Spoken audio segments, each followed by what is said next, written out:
Hi friends, ఎలా ఉన్నారు? Welcome back to mister ఎక్స్పెన్ ఛానల్. ఫ్రెండ్స్, దేవరా. సో ఎందుకని దేవరా ఫిలిం ఎన్టీఆర్ గారికి చాలా అంటే చాలా క్రూషియల్ ఫిలిం, చాలా ఇంపార్టెంట్ ఫిలిం.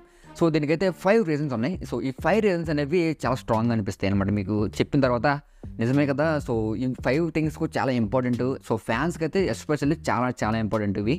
సో దానివల్ల మైండ్లో పెట్టుకుని నేను ఈ వీడియో చేయడం అయితే జరుగుతుంది అనమాట. సో ఒక్కసారిగా ఎన్టీఆర్ గారు నేషనల్ వైడ్గా ప్రమోషన్స్ అనేవి స్టార్ట్ చేశారు. సో ఇంత దారుణంగా ఆయన మామూలుగా ఎంతముందు సోలో ఫిలిం ఎప్పుడు చూడలేదు కాబట్టి ఇది మెయిన్ ఇంపార్టెంట్ ఫిలిం కాబట్టి సో ఆయన ఇలా ట్రై చేస్తున్నారు. సో దానికి సంబంధించి 5 రీజన్స్ ఉన్నాయి. సో అవి ఏంటో ఇప్పుడు మనం చూద్దాం. సో నెంబర్ 1 చూసుకుంటే 2018 తర్వాత సో ఇప్పుడు వస్తున్న సోలో రిలీజ్ కాబట్టి అంటే 6 years తర్వాత వస్తున్న సోలో ఫిలిం. సో మనందరూ తెలుసు 2018లో అరవింద్ సమేత తర్వాత ఆయన నెక్స్ట్ తీస్తున్న solo film so Devara. So మధ్యలో RRR వచ్చింది. అక్కడ స్క్రీన్ అనేది స్పేస్ ఇద్దరికి సమానంగా ఇవ్వడం జరిగింది. సో అక్కడ అయితే ఫ్యాన్స్కి ఆఫ్ కింద సో ఫుల్ మీల్స్ దొరకలేదు. కానీ దేవరాతో ఫుల్ మీల్స్ అయితే దొరికే ఛాన్స్ ఇప్పుడు ఫ్యాన్స్కి అయితే వచ్చిందనమాట. సో ఇది మామూలు విషయం కాదు. ఫుల్ ఎంజాయ్ మూడ్లో ఉన్నారు ఫ్యాన్స్ అందరూ. సో ఎన్టీఆర్ గారు కూడా దీన్ని చాలా క్రూషియల్గా తీసుకున్నారు. అందుకని ఇండియా మొత్తంగా ఫుల్ ప్రమోషన్ చేస్తున్నారు. సో సోలో ఫిలిం కాబట్టి సో ఫ్యాన్స్ అందరికీ ఫుల్ మేజ్ చెప్పొచ్చు. ఇది నెంబర్ 1 అయితే. సో నెంబర్ 2 చూసుకుంటే first pan Indian movie. So first pan Indian movie ఎందుకు అంటానంటే అంతకుముందు జూనియర్ ఎన్టీఆర్ గారు నార్త్లో తెలిసిన ఆయనకి ప్రాపర్గా ఆ డైరెక్ట్ రిలీజ్ అయితే లేదనమాట. సో దానివల్ల ఆఫ్టర్ RRR తర్వాత ఆయనకు వచ్చిన సో ట్రెమండస్ రెస్పాన్స్ కానీ ఆ ఒక ఫేమ్ కానీ సో దాన్ని దృష్టిలో పెట్టుకుని ఆయన పాన్ ఇండియా లెవెల్లో అయితే మూవీని రిలీజ్ చేస్తున్నారు. సో కాబట్టి ఇప్పుడు దేవరకు సంబంధించి ప్రమోషన్స్ కానీ సో మొత్తం న్యూస్ ఛానల్స్ కానీ అన్నింటినీ కవర్ చేస్తూ ఆయన ప్రమోషన్స్ అయితే ఫుల్ స్వింగ్లో చేస్తున్నారు. సో పాన్ ఇండియా లెవెల్లో బిగ్గెస్ట్ బ్లాక్ బస్టర్ కొట్టాలని ఆయన అయితే ఫిక్స్ అయిపోయారన్నమాట. So first pan India movie కాబట్టి ఆయనకి చాలా చాలా చాలా స్పెషల్ మూవీ ఇది.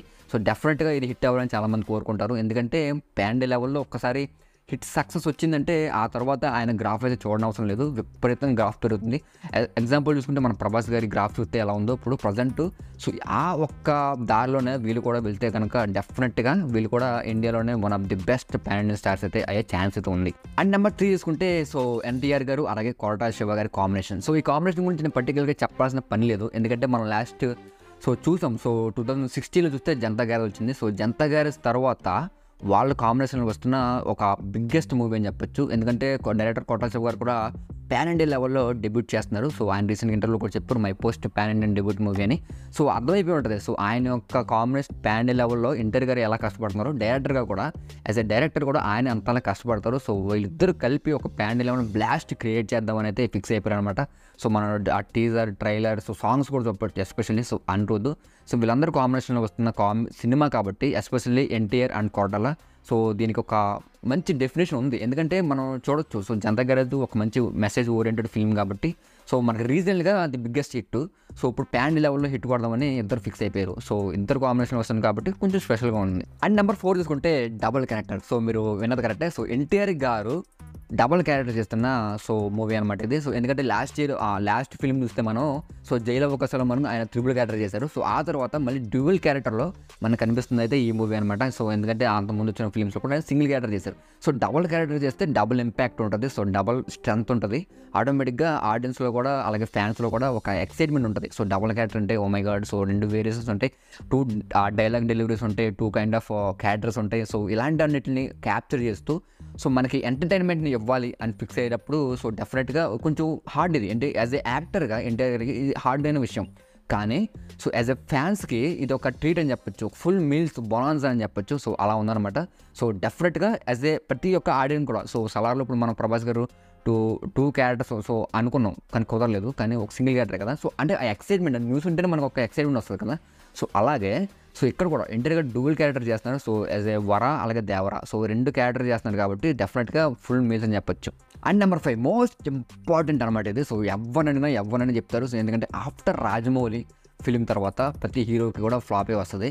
సో ఇప్పుడు దీన్ని బ్రేక్ చేయాలి. ఎలా బ్రేక్ చేయాలి, ఎవరు బ్రేక్ చేస్తారు అని చెప్పితే ఇది స్టార్ట్ అయింది ఎన్టీఆర్ గారితోనే. స్టూడెంట్ నెంబర్ 1 తర్వాత వచ్చిన ఆ సుబ్బు కానీ నిన్ను చూడాలి. సో ఈ ఫిలిమ్స్లో రెండింటిలో ఏదో ఫస్ట్ వచ్చింది తెలియదు నాకు, బట్ ఆ 2 ఫ్లాపే కాబట్టి. సో కానీ ఆఫ్టర్ నుంచి స్టార్ట్ అయిన ఒక కర్స్ రాజమౌళి గారి కర్స్ అని చెప్పొచ్చు. సో ఈ మూవీ పర్టికులర్గా దాన్ని బ్రేక్ చేస్తుందా. సో ఒక్కసారి కానీ ఇది బ్రేక్ అయిందంటే సో రాజమౌళి గారి మీద ఉన్న ఆ ముద్ర అయితే పక్కకి వెళ్ళిపోద్ది అనమాట. ఎందుకంటే సో అప్పుడు అది హీరోల మీకు వస్తుంది. సో మంచి కంటెంట్ తీసుకోలేదన్న ఒక థాట్ వస్తుంది. ఇది కానీ తేడా కొట్టిందంటే సో మళ్ళీ రాజమౌళి గారు మళ్ళీ కంటిన్యూ అవుతూ ఉంటారు అన్నమాట. సో రాజమౌళి గారి సినిమా తర్వాత నెక్స్ట్ ఫ్లాప్ గ్యారంటీ అనేది ఇంకా స్ట్రాంగ్గా స్టాంప్ పడిపోద్ది. రాజమౌళి గారి సినిమాలో స్టాంప్ ఎలా పడుద్ది అని అసలు రాజమౌళి ఫిల్మ్ అని. సో అలాగే రాజమౌళి గారి కర్స్ అని కూడా ఒక స్టాంప్ అయితే గట్టిగా ఉద్దుతారు. సో ఇది బ్రేక్ చేయాలి. ఇది డెఫినెట్గా బ్రేక్ చేయాలంటే ఎన్టీఆర్తో స్టార్ట్ అయింది కాబట్టి ఎన్టీఆర్తో ఎండ్ అయితే ఒక కిక్ ఉంటుంది, ఒక కిక్, ఒక జోష్ ఉంటుంది. ఎందుకంటే ఆయన డెఫినెట్గా బ్రేక్ చేయాలి. సో డెఫినెట్గా దేవర హిట్ అవ్వాలి ఇండియా వైజ్గా. One of the best film కూడా అయ్యే ఛాన్స్ అయితే ఉంది. సో ఉంది కాబట్టి డెఫినెట్గా దాన్ని బ్రేక్ చేసి ఈ రాజమౌళి గారి నుంచి షాడో నుంచి బయటకు వచ్చి ఆయన డెఫినెట్గా హిట్ కొట్టాలి. సో మనందరం కోరుకుందాం సినిమా బిగ్గెస్ట్ బ్లాక్ బస్టర్ అవ్వాలి. సో టీఎఫ్ఐ బాగుండాలి, మెయిన్ ఇంపార్టెంట్. సో టీఎఫ్ఐ బాగుంటే మనందరం బాగుంటాం, మనందరం బాగుంటే టోటల్గా అన్నీ బాగుంటాయి. ఓకేనా. సో ఈ 5 రీజన్స్ వల్ల మెయిన్ ఇంపార్టెంట్. సో ఎన్టీఆర్ గారికి దేవర అనేది చాలా ఇంపార్టెంట్ అనమాట. సో రాజమౌళి గారి ఖర్చు గురించి మీరు ఏమనుకుంటున్నారు? సో ఈ సినిమా దాన్ని బ్రేక్ చేస్తుందా లేదా కానీ కామెంట్ సెక్షన్లో చెప్పండి. ఓకేనా. సో ఇలాంటి వీడియో కావాలంటే వెంటనే మన ఛానల్ సబ్స్క్రైబ్ చేసుకోండి. Love you all.